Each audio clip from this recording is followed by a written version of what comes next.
Yeah. What's happening, everyone? This is Yoshi Pantera, a Regenerative Culture podcast, and we have our special guest today, Charlie Pioli. Come on, how you doing, man? I'm doing great, Yoshi. Thanks for having me. Yeah, man. Thanks for bringing the sunflower sprouts. It's amazing. Yeah, they're from a local farm here in Orlando. Awesome, man. I haven't had it in a while, so it's a good treat for sure. Hey, so Charlie started the Old Town Compost business here in Orlando, and we actually think is the best business in Orlando because it starts the regenerative movement. So that's why we're inviting him today, and thank you, man. Thanks for coming. Yeah, it's estoy agradecido. Agradecido, sí. So Old Town Compost is the name of your business. How long did you start? We started 2 years ago, or 2.5 maybe. Around the time I was leaving my job working for a waste consultant, and I just saw a great opportunity to start this business.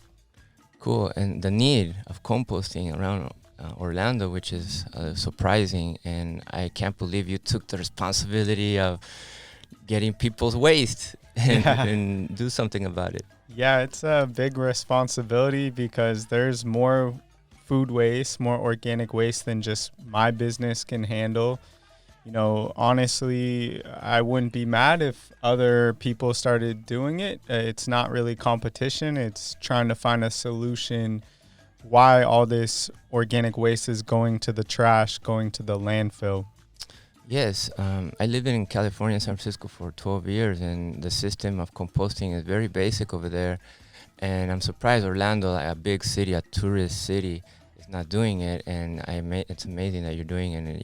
And yeah, San Francisco is leading the country. They divert up to like 90% of their waste. I'm originally from Portland, Oregon, on the West Coast, and you know, they're again like San Francisco, way ahead of the game. But here in the southeastern region of the United States, we're like 20 years behind, and you know, it's great to see people like me and you move here because we can bring our unique ideas. Yeah, when I just moved here about almost 2 years ago, one of the first things I did is like, how can I compost here? And I started digging a little bit, and you popped out really well. And hey, I first contacted you, and I subscribed, of course, and here we are, man. Thank you for that. Yeah, your business, Flora, is, you know, we get a lot of good food scraps from you guys, a lot of veggies and plant-based foods. All that stuff is amazing for the compost. The little bacteria loves it. Yeah, definitely. So the understanding here is how to connect businesses that take regenerative actions. So today in the Regenerative Culture podcast, or every day that we do the episode, is taking little things or guest people that are already doing something, and how we can connect so we can expand the action of regenerative movement and heal our culture. And it's any culture, but healing a little bit and modernize and being more conscious about our habits. So yeah, that's good. So now that you have a system going, how's it been in terms of growth? And another question, two questions. One of terms of growth, the other one is your challenges. Yeah, and I'll give everyone just like the origin story of O-Town Compost because it's been a bumpy road. And, you know, ever since I began, my first job out of college was in the waste industry, and I was being sent to landfills and disposal sites around the United States. And the United States is like the worst country for waste. You know, the average American generates about 5 pounds of trash per day per person. And I was upset by how poorly our country managed the waste. And I saw that like 50% of what goes in the trash is organic waste that has nutrients. It can go back to the earth and create something good. So, you know, I left my old job working in the office and started O-Town Compost. And, you know, right off the bat, there's expenses like, you know, I have to get commercial auto insurance. I have to get workers' comp when I hire a new employee. And, I would be lying to say I wasn't operating, kind of under the radar for a year or two, or, for a little while, just so I could do what I'm passionate about, capture that food waste and turn it into compost. So financially, it started off pretty slow. Just I remember I was refreshing my email when the first subscriber came through, and I was like so happy. When that first person subscribed for our composting service, it just validated what I was doing, what my dream was, to keep that stuff out of the landfill. And then after that, the first year we got up to 100 new subscribers. That's like 100 people who are composting from their house or from their apartment. And then we started adding like commercial accounts like yours, like, food trucks and restaurants and universities. Amazing. We compost for Rollins and Valencia, two big universities here in town, and Perfect. they have so much waste. But and then, then the challenge wasn't so much the demand, that, kept growing. But over time, I added a couple employees, and it's just been like I haven't really been making a profit. I've kind of neglected to pay myself a lot, because I do have savings from that job that I quit before I started O-Town Compost. So it's been a sacrifice these 2 years. And I think, my hope is in the next like 5 years, I can adequately pay myself, but also do what I love to do, is just keep working for O-Town and really take a bite out of that trash. Mm-hmm. Awesome, man. Quick question. Where does all this go? Where does all the waste go? And do you use machines? What is going on? So yeah, we pick it up in like sometimes a cargo van, or a like a kind of like a pickup truck with a dump body in the back. And then twice a week, we bring it out to our compost site in Winter Garden, where we dump it onto a pile of wood chips. And that wood chips is the carbon component, and the food waste is that nitrogen. You know how they tell you with compost you need like 2-to-1 ratio carbon nitrogen. So we mix it with some wood chips, we blend it, and then my compost site manager, he has a skid steer, like a Bobcat. We're composting like 5 tons a week. No way you could do that with just like a pitchfork. Believe me, that's how I used to do it, but my back thanks me now, because that was just unsustainable. And then, we mix it with the Bobcat. We form our piles. And then about in 8 weeks, you have like finished compost. It's cooled down where you can use it in your garden. And, it may have a little bit of contamination in it, because our customers aren't perfect, especially the restaurants and stuff, and like the universities. They do put plastics in there occasionally, and it's stickers and stuff. Yeah, fruit stickers are the biggest one, but they're so tiny. I don't really expect people to get everything, but that is my hope one day. There's 0% contamination in our compost. But, I need to understand that composting is like a journey, not a destination for our customers. So I can't get too mad at them. Yeah, totally. Amazing, man. And I know you got some numbers of how much you've composted so far in pounds and customers. Tell us a little bit. Yeah, I don't know if these numbers will mean anything to the listeners, but to give you perspective, we pick up people's food waste in 1 5-gallon bucket, or that's our residential customers. We pick up your Yoshi and Flora's compost in about a 17-gallon bucket, and that's like 40 to 50 pounds. So that's just one pickup, 1 week. Well, we've been doing that for 2.5 years now, among 450 individuals and businesses, and we're up to about 150 tons. That's 300,000 pounds. And I love to just remind myself about the pounds composted because it's like a way to track your success and to kind Exactly. of understand what you've done. So And compare if you're composting that amount of pounds, 3,000 you said? yeah, 300,000. 300 Yeah, 3 yeah. tons. 150 tons is equal to 300,000 pounds. Gotcha. So now that would be waste. That would be contaminated somewhere in the landfill or somewhere in the ocean, Right. and that's huge that you were able to extract that from that system, the generative system. Yeah, and I don't want to give myself all the credit. I think it really is the composting community like yourself. Yeah, yeah, no, and you trigger the initiating part where you help us. Okay, I'm composting. I'm putting everything in my bin, separating, and knowing and understanding that this is going to be a regenerative action later.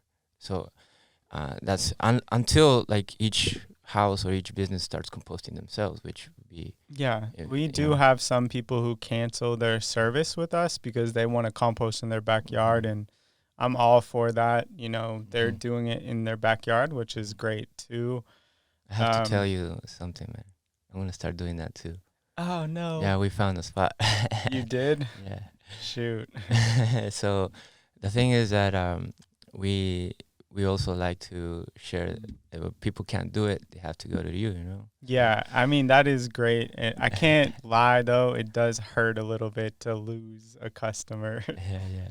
Yeah. But definitely, it's been a great experience with you. You know, and having that connection, that Mm. intimate connection. It's not like a huge company doing anything. It's an intimate brother to brother connection, Yeah. and how we can help each other grow our movements, our projects, or whatever. So that's Right. good too. So I also would like to understand why composting. I know some of us understand that it exists, but how important it is. Like we know it's good to recycle and compost, but why? Yeah, I compare like there's multiple methods of recycling your organic waste. You know, composting is the most old-fashioned way that humans have been doing, you know, for generations. But there's also like anaerobic digesters, there's aerobic digesters with oxygen. You know, you could feed your food scraps to animals. Like in some states, you know, there's a lot of pigs that pig farmers will pick up the food scraps. But why composting? I think it has to do with like the soil health. And I like to say that healthy soil equals healthy plants equals healthy animals and healthy humans ultimately. So I feel like composting is not the most slick new technology, but it's the best at what it's there for. You know, it adds the most life to the earth. Got it. And I would like to add that you become part of the nature cycle. You know, we're separated from the connection of nature of ourselves. We start composting. We're understanding that our waste goes back into the cycle of nature where waste becomes food for another element of nature, and we're participating in that to the point that from our waste comes flowers and food and healthy too. Like depending, instead of thinking about we're making the plant healthy with whatever fertilizer, could be chemical fertilizer, we need to make the soil healthy for the plant to be healthy and for the rest of the ecosystem to be healthy. And we don't pay attention to that. So the soil, which is the process of the compost, but the end process of the compost is the initial form of life for everything else to exist. So that's how important a healthy soil is, coming from a good composting system. Or even if we don't have a human-made composting system, we observe nature, and nature doesn't waste. Every element from nature becomes food for another being, and there's these multiple cycles of life. And us, are we participating on that or not? So that's a good perception of composting and soil. And thank you for that. I also know that throughout the understanding of business and helping people compost, you're expanding a little bit from residential to businesses to more events. And how are you doing that? Yeah, so the community composting movement starts with the individual, with the household and the family, and people start composting with us, and then they invite neighbors over for dinner. They show them the bucket. They say, "Oh, this is such an easy way to compost. You don't have to deal with the odors or pests in your backyard. It's very convenient." We even send our customers like a text message reminder the night before so they don't forget to set out. And then, over time, that grows to businesses and more households. But what we're really focused on right now at O Town Compost is how do we divert the food waste from events, specifically weddings. And that's my background. I used to live in Boston, Massachusetts, and I was a caterer, and I would be at these weddings, very high end and fancy. The bride and groom would spend 100,000 just booking the venue and having the caterer and flowers, and they didn't really think of like all the food waste at the end of the night that was just going out in trash bags. And that's, I had to find a solution for that because I had experienced it, a few years ago. And I that's what O Town Compost is bringing to Central Florida now, are the green weddings, sustainable weddings and events where we show up with our bins. We, have signage, and we, make sure that none of like we're hustlers. We try to catch all the food waste at the event, and after the event's over, we, contact the bride and groom. We let them know how many pounds of food waste they diverted, and we donate a cubic foot of the finished compost, the soil, on behalf of the bride and groom to like a farm, like a nonprofit. So yeah, it's some people could say it's a feel good service, but I think it's kind of essential because the average American wedding wastes like 400 pounds of trash. Wow. So we can't allow that to keep happening.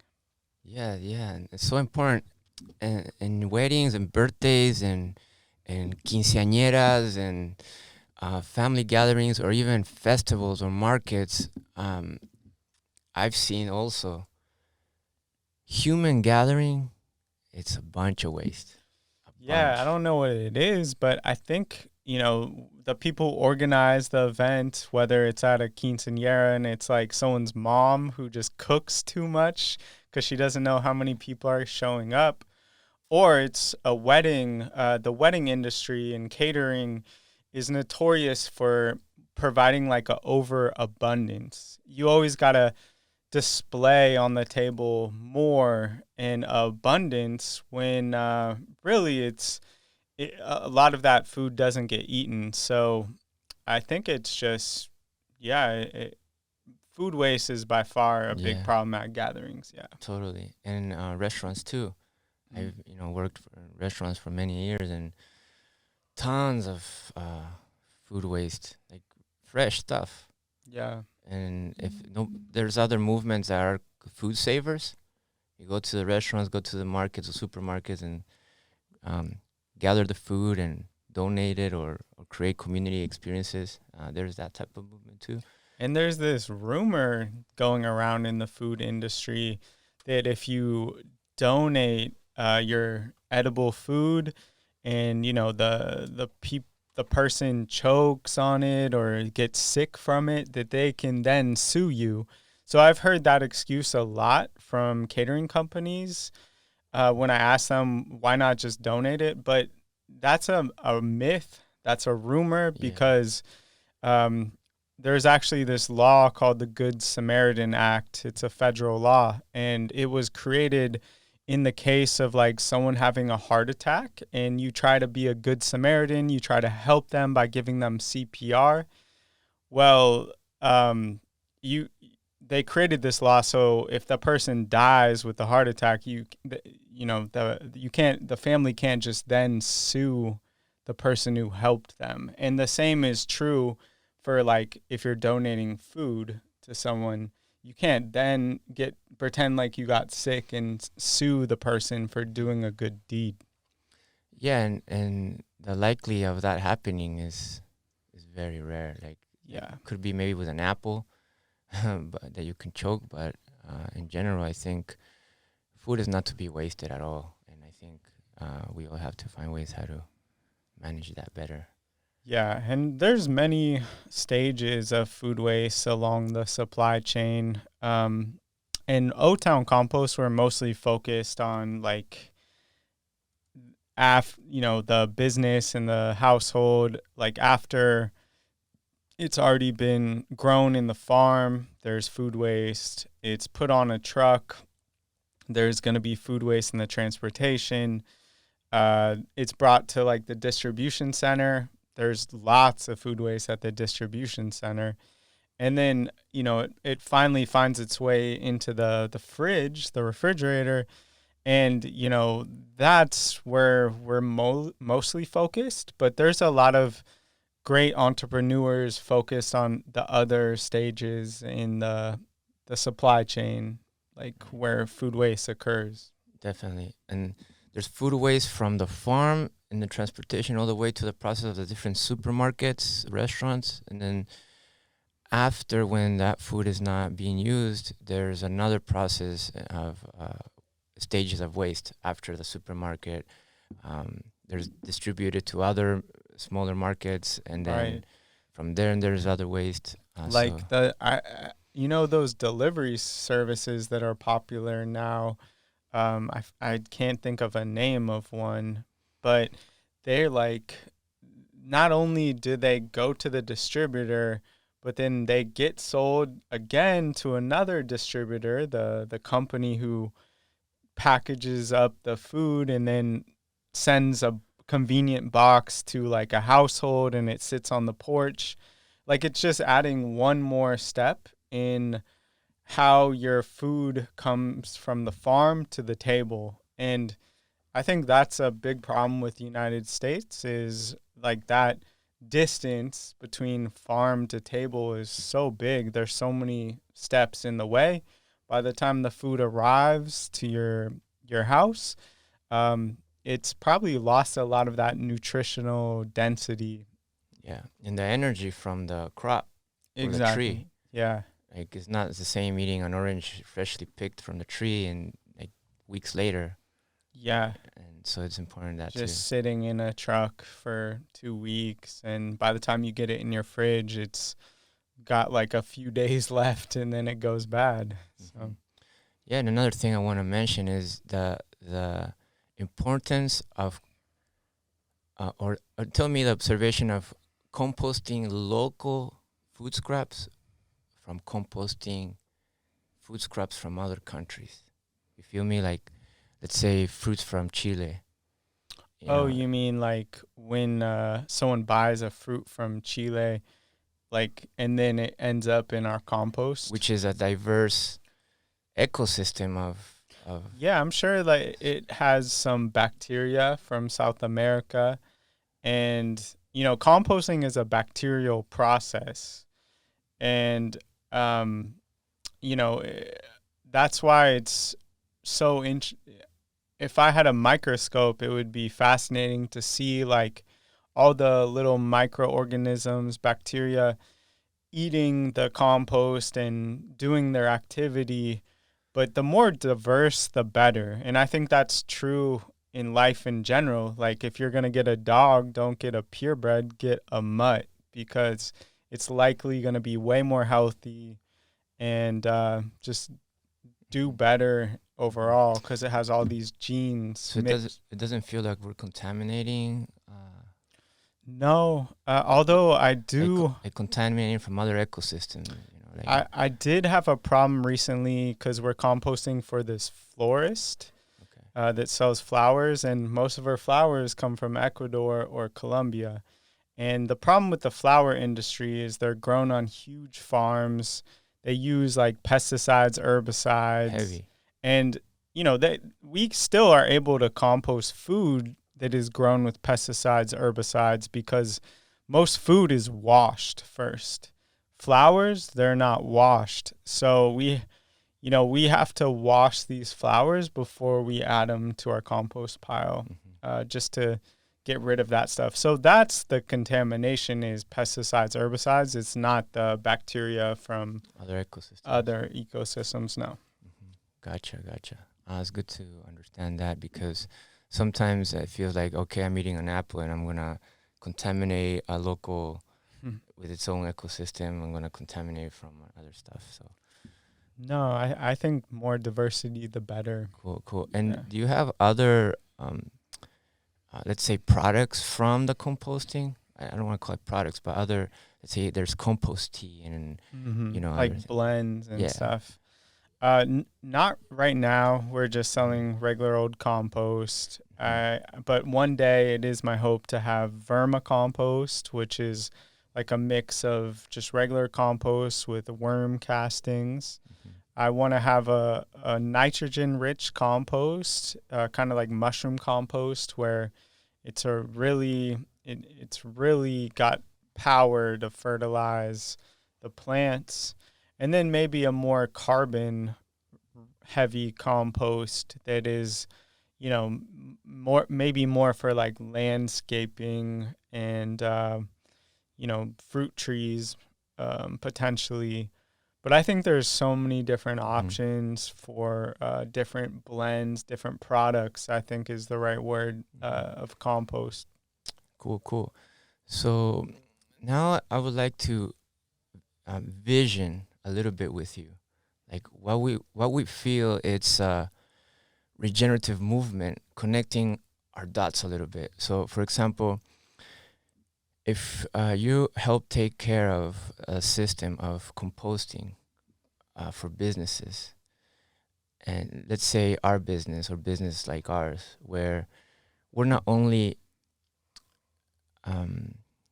preparing the food, we make sure it's organic as much as possible, non-GMO, local, as well as we don't only prepare the food, but we also plant some food. So we're creating a system, an interconnected system, which is already existing, but it's degenerative.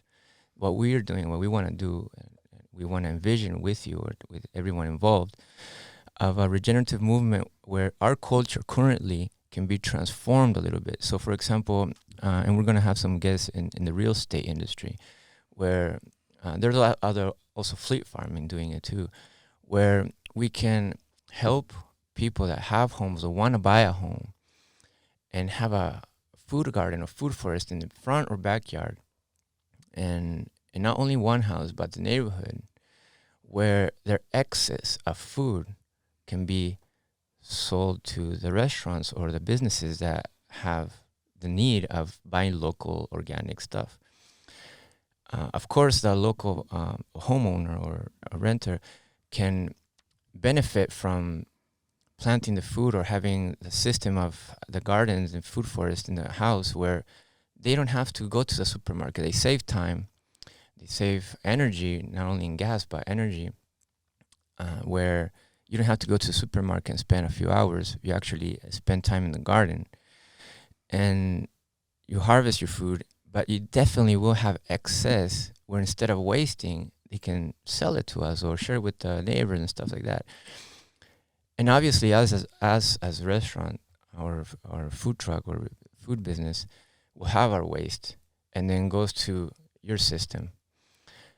So the idea here is that the real estate industry can sell houses, including the food forest or food gardens. So the real estate industry will help the plusvalue of the house go up because it has fruit trees and all this. The landscaping industry would be transformed into a foodscaping industry instead of just lawns. The restaurant industry or food industry will help the local system grow and then connect with the waste of the food with you and then go back. You see that? You see in the cycle here? That's funny you say that, because right now I'm selling my house out in East Orlando. It's a half acre. I practice a lot of permaculture with plants. I have Cool. like tons of fruit trees, tons of edible spinaches and other edible plants. And to me, all that stuff is very valuable. And I even labeled it when they were showing the house to tours. But, right now, unfortunately, I don't think the current real estate industry understands that value. It's more money is at the hierarchy. But how do we get to that stage? So I've talked to the real estate, and this is going to be another episode, probably the next one. So, but it's important to understand this because even if you have a composting system in your house, and you have a garden, and you have a couple of trees, you can jump the value of your house because it's valuable. It's valuable. It is value. A 2, 3, 4, 5 year, 10-year tree on your house is no joke. It has value, especially if it has fruits. And the appraisal of the agent that appraises the house, is that the verb? Is that a verb? Yeah. Will put the value of the house without including the trees in the gardens. However, the buyer of the house and the seller agree on how much they want to transact. So even if the house is undervalued, the agreement is between the seller. I decide to sell it with the value of the garden or not. I decide to sell it. If you don't want to buy with the value of the garden, I because of my value, my connection with nature, and you don't value that, I would not like to sell it to you. And let me tell you, we're in Orlando, Florida, and Florida entirely, there's a shortage of properties. There's so many people want to buy, and as soon as something's listed, there's a lot of people want to buy. Yeah, that's exactly what I did. Is my first offer for my home was from an investment company, and I was like, oh God, no. They don't care about anything with the garden. They're just gonna level everything and divide up the land into 2 parcels and build another home.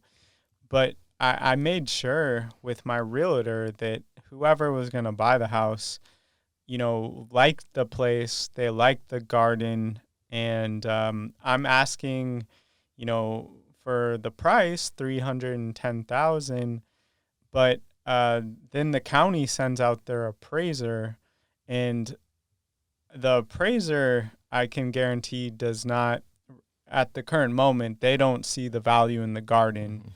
If anything, I was worried when I was getting the house prepared for selling, if all the plants will seem like it's too much of a jungle and it would, cause any buyers to cringe, Yeah.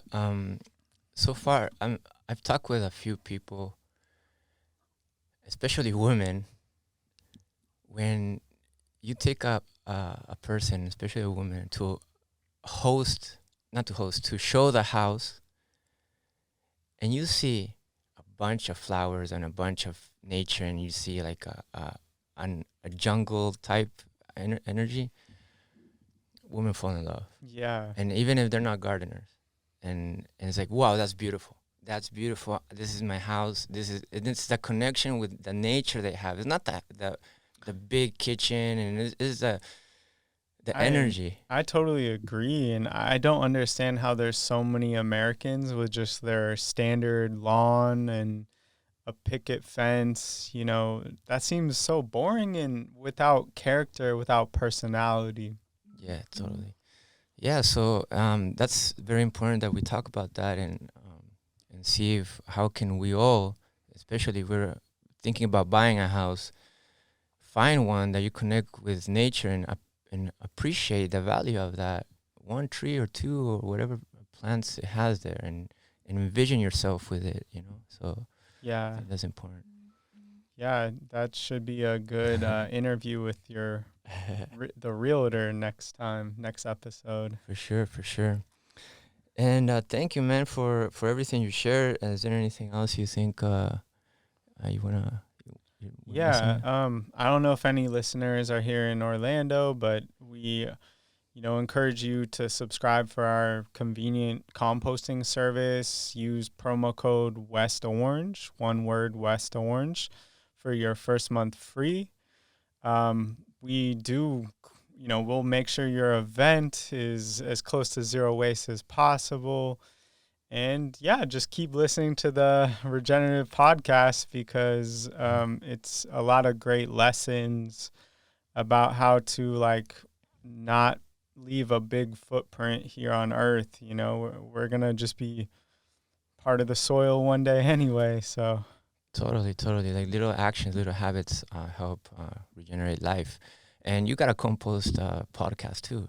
So if you want to yeah, learn more, thanks for reminding me. Yeah, I have a podcast on all the platforms called the Community Composting Podcast, where I interview other business owners and community composters out there in the United States, like O-Town Compost, and just we share tips and tricks and how to really grow the movement. You know, get more Americans to waste less and have a closer connection with their food.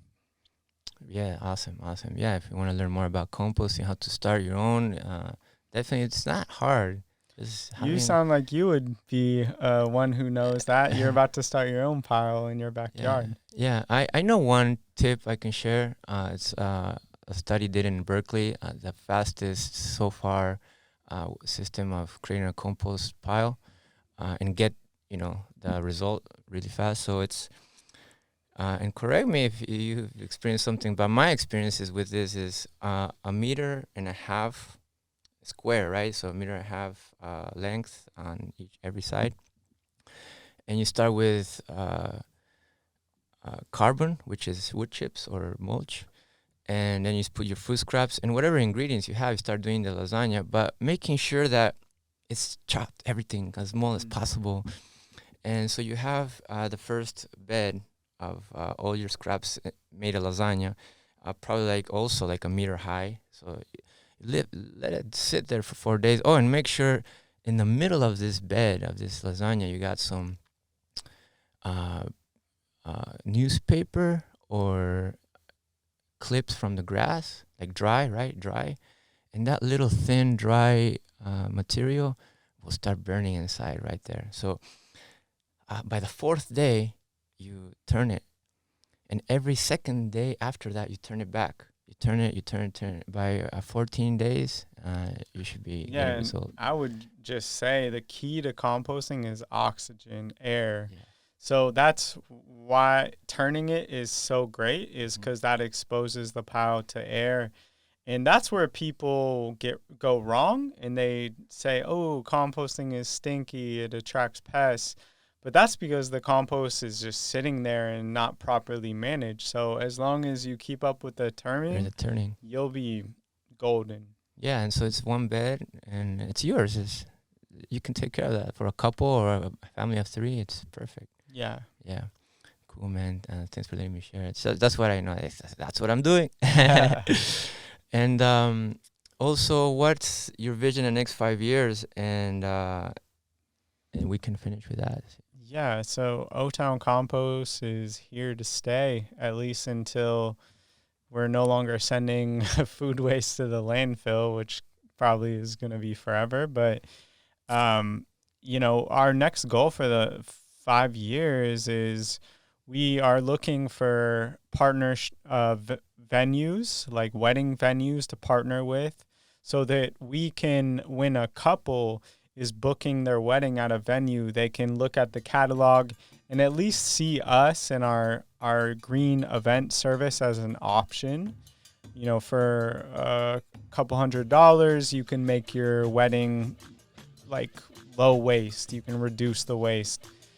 And then, we want to just keep growing residentially and commercial customers. Right now we're doing about 5 tons a week. We're composting 5 tons a week. We want to grow that to by the end of 5 years, that's probably looking at 15 tons a week. And then you start to take a serious, you start to make a serious impact. That's a significant amount of waste staying out of the landfill. But something I always do is kind of advocate to our local politicians, to Orange County, City of Orlando, City of Winter Park, talk with their sustainability people and let them know, we need to come up with a better solution than what we're currently doing. And I've had conversations with City of Orlando, and they're putting together a zero waste goal by 2040. And O-Town Compost wants to be heavily involved with that to make sure that we can help, and that'll hopefully grow our business. Awesome, man. Awesome. I'm so happy, man. Un aplauso, por favor, para Charlie. Thank you for being here, my friend, and let's stuff together for sure. Yeah, thanks so much for having me. It was a great conversation. Yeah, gracias, hermano. Gracias. Peace, love, and abundance. Stay tuned for the next episode here at Regenerative Culture Podcast, and check out the Community Composting Podcast too. Are you right? Yeah, yep. Thank you, man. Ciao.